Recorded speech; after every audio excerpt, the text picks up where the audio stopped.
हा भाजप आणि आपल्यातला फरक आहे. भाजपला पुनर्बांधणीची गरज आहे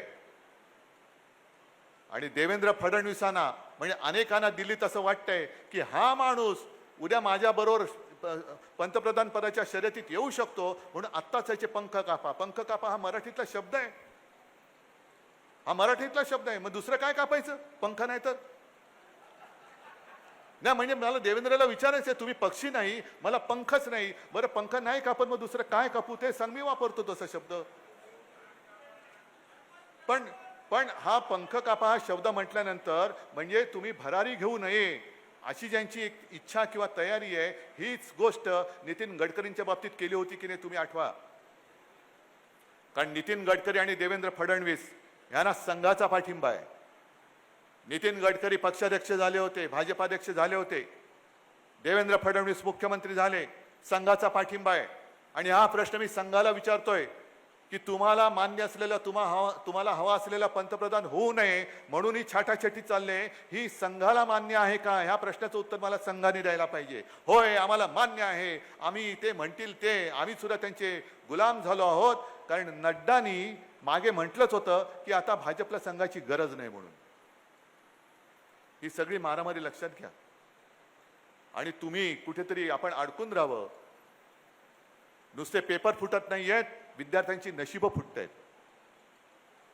नुसतं काही नीटचा पेपर फुटला जय श्रीराम, टीईटीचा पेपर फुटला जय श्रीराम, दुष्काळ पडला जय श्रीराम, मालाला शेतकऱ्याच्या शेतमालाला हमी भाव नाही जय श्रीराम. नाही, हे आमचं हिंदुत्व नाहीये. आमचं हिंदुत्व आहे हृदयात राम, हाताला काम आणि शेतमालाला दाम हे देणारं आमचं हिंदुत्व आहे. घर पेटवणार आमचं हिंदुत्व नाहीये, तर घरातलं चूल पेटवणार आमचं हिंदुत्व आहे. आणि ते होऊ नये, मराठी माणसामध्ये मारामारा व्हाव्या म्हणून या सुपारी सेना काढलेल्या आहेत. त्यांनी शहा सेना काढलेली आहे. आपलेच लोक आपल्यातनं फोडतायत आणि आपल्या अंगावर टाकतायत. म्हणजे मारामारी कोणाची होणार? आपली. गद्दारांसोबत. गद्दार कोण आहेत? आपल्यातनंच गेलेले, आपल्याच. आता रक्ताचे नाही बोलत कारण त्यांच्या रक्तामध्ये गद्दारीचं रक्त मिक्स झालंय. पण भांडत आपण बसणार आणि राज्य कोण करणार? ती लोक. हे तुम्हाला पटतंय का? मला परत खासदार पाहिजे का? मला परत आमदार पाहिजे? कारण ह्यांचे जे मनसुबे आहेत हे मनसुबे उधळून टाकण्यासाठी म्हणून मला इथला खासदार परत पाहिजे. अगदी देशाचा पंतप्रधान कोणी झाला तरी महाराष्ट्राचा प्रश्न त्याच्यासमोर छाती ठोकपणाने मांडणारा मला मुख्यमंत्री हा म्हणून इथला मुख्यमंत्री मला शिवसेनेचा पाहिजे. जे गद्दार गेलेले आहेत, हे बघा ना, नीटचा विद्यार्थीचे वडील, काय कोण उत्तर देणार याला? नीटचा पेपर फुटतोय, टीईटीचा फुटतोय, आणखीन कसले फुटतायत? कोणी कोणाला काही म्हणजे काल एक कार्टून बघितलं की एक जण एका ऑफिसमध्ये घुसतोय की आमचा पेपर फुटलाय, मंत्री महोदय कुठे आहेत? आणि तिथला तो शिपाई सांगतोय ते गेलेत खासदार फोडायला. पेपर फुटला त्याचं काही नाहीये, पण ते खासदार फोडायला गेलेत. असे हे फोडाफोडी करणाऱ्यांना कसं फोडायचं हे तुम्ही आता ठरवायचंय.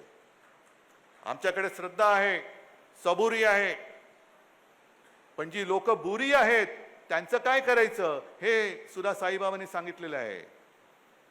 आणि विकास निधीच्या गप्पा शिर्डीमध्ये नका सांगू. गरीबाच्या घरामध्ये तेल नसताना पाण्याने दिवा पेटवला म्हणून त्यांना आम्ही साईनाथ महाराजची जय म्हणतोय. तेव्हा साईबाबा बोलले असते, अरे मी काय करू, तेल नाहीये, निधी नाहीये.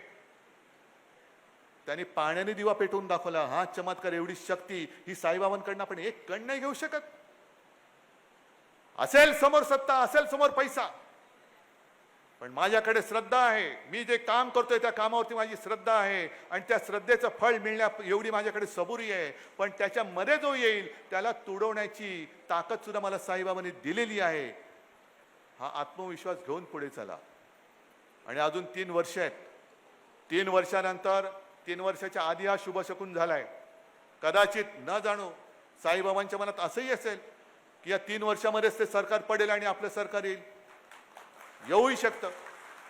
पण तुम्ही ज्या जिद्दीने इथे आलेला आहात, जोपर्यंत परत आपला शिवसेनेचा खासदार निवडून येत नाही तोपर्यंत शांत बसायचं आहे. कबूल?